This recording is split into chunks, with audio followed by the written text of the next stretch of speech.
Buenos días, Dios. Reflexión del Evangelio del día por el Cardenal Luis José Rueda Aparicio. Abre tu corazón a la palabra de Dios.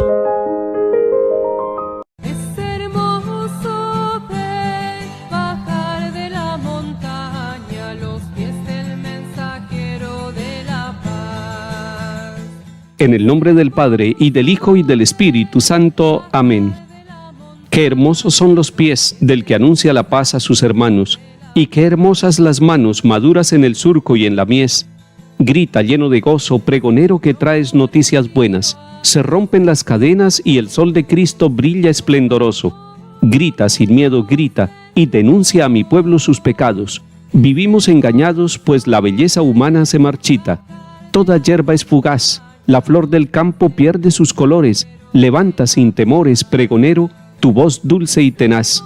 Si dejas los pedazos de tu alma enamorada en el sendero, qué dulces, mensajero, qué hermosos, qué divinos son tus pasos. Amén. La cosecha es abundante, les dijo el Señor al partir.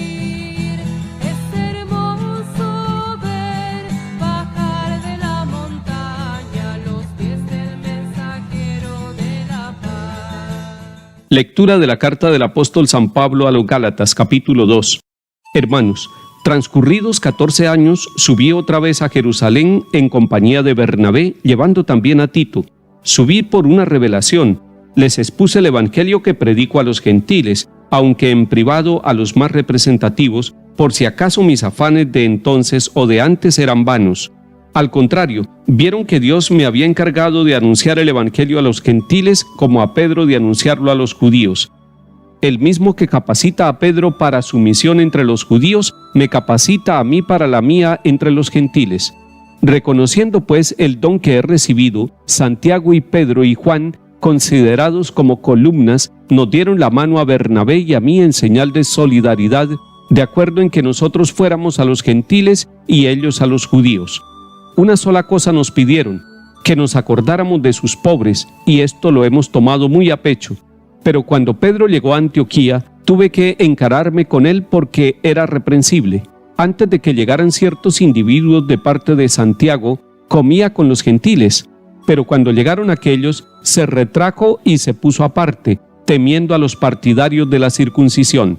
Los demás judíos lo imitaron en esta simulación, tanto que el mismo Bernabé se vio arrastrado con ellos a la simulación. Ahora que cuando yo vi que su conducta no cuadraba con la verdad del Evangelio, le dije a Pedro delante de todos: si tú, siendo judío, vives a lo gentil y no a lo judío, ¿cómo fuerzas a los gentiles a las prácticas judías? Palabra de Dios. Te alabamos, Señor.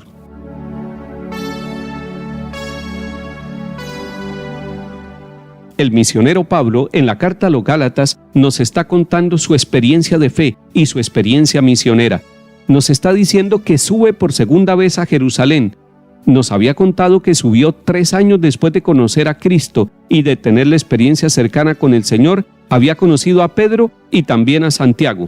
Ahora, transcurridos 14 años, sube otra vez a Jerusalén. Ha durado 14 años misionando, yendo de pueblo en pueblo. Durante estos 14 años, él estuvo acompañado por Bernabé, pero además está acompañado por Tito y ellos lo acompañan a Jerusalén a este viaje para encontrarse con los que son llamados columnas de la fe, es decir, con Pedro, con Santiago y con Juan.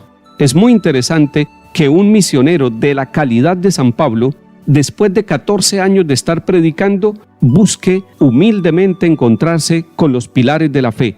Busque encontrarse con Pedro. ¿Eso qué nos está diciendo?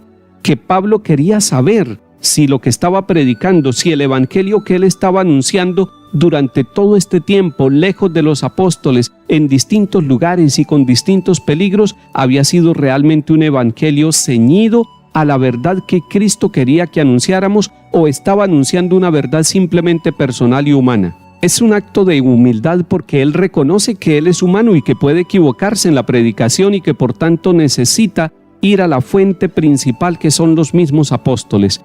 Es un acto de fe porque reconoce a Pedro, a Santiago y a Juan como los pilares, como los discípulos que estuvieron con el Señor. Pero además es un acto de eclesialidad.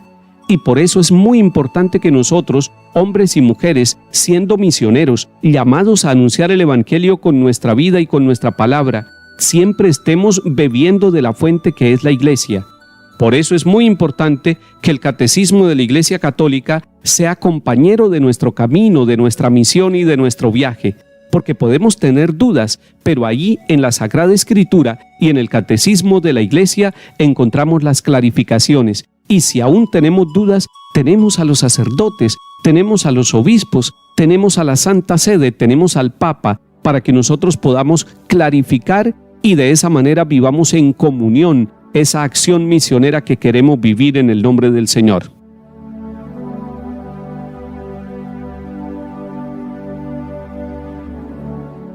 Salmo 116.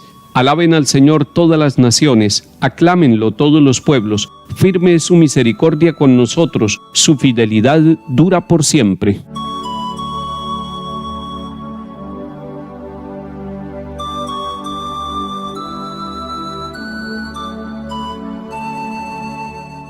Lectura del Santo Evangelio según San Lucas, capítulo 11. Una vez que estaba Jesús orando en cierto lugar, cuando terminó, uno de sus discípulos le dijo: Señor, enséñanos a orar como Juan enseñó a sus discípulos.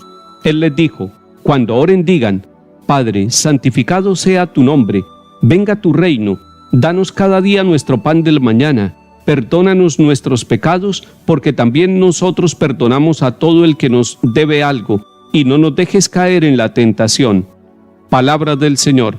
Gloria a ti, Señor Jesús.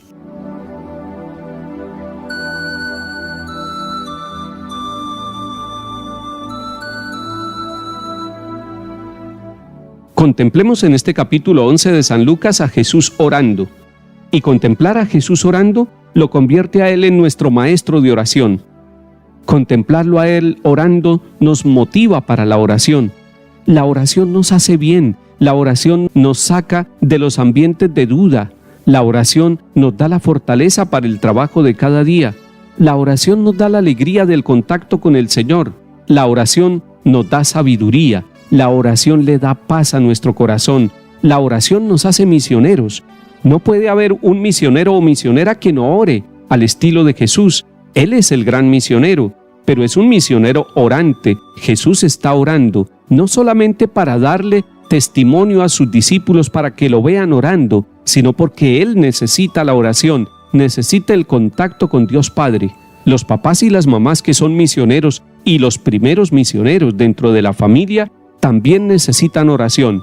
Orar por sus hijos, orar el uno por el otro como esposos, orar para que puedan cumplir esa misión hermosa, delicada, difícil, pero tan importante que el Señor les confió dentro de su propio hogar. Jesús está orando y uno de los discípulos se le acerca y le dice: Señor, enséñanos a orar. Nosotros también tendríamos que decirle: Señor, enséñanos a orar. Y todos tenemos que aprender a orar. Nadie puede decir: yo ya soy un maestro de oración, yo empiezo a repetir palabras y con eso hago una oración, y esa es la oración que le agrada a Dios, y esa es la oración que yo quiero decirle al Señor. Recordemos que la oración es movida por el Espíritu Santo, y recordemos que la oración además va acompañada de los sentimientos de nuestro corazón.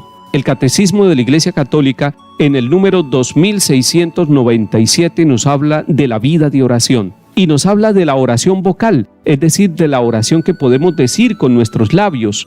Se hace también la oración silenciosa de la meditación. Y nosotros, los seguidores de Cristo, deberíamos aprender a equilibrar entre la oración vocal, la oración que se dice para que otros la escuchen, y la oración mental, la meditación, para que nosotros podamos contemplar en la oración la presencia misericordiosa de Dios. Lo que sí es cierto es que debemos acercarnos al Señor y decirle como el discípulo: Señor, enséñanos a orar. Dígale eso hoy al Señor. Dígale desde por la mañana que le enseñe a orar. No diga que usted sabe orar, que usted es un maestro o una maestra de oración y así tenga mucha experiencia en la oración. Dígale con humildad como este discípulo: Señor, enséñanos a orar. Y Él nos dirá: cuando vayan a orar, dirijan esa oración al Padre. Por eso es que en la Iglesia, y sobre todo en la celebración de la Eucaristía, todas las oraciones van dirigidas al Padre por Cristo en el Espíritu Santo. Señor, enséñanos a orar con la Iglesia y con nuestra propia familia. Enséñanos a orar con palabras y con el silencio de nuestra vida.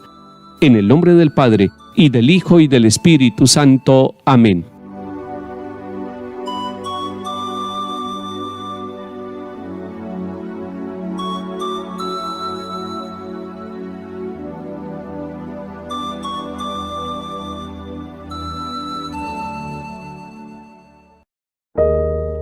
Buenos días, Dios.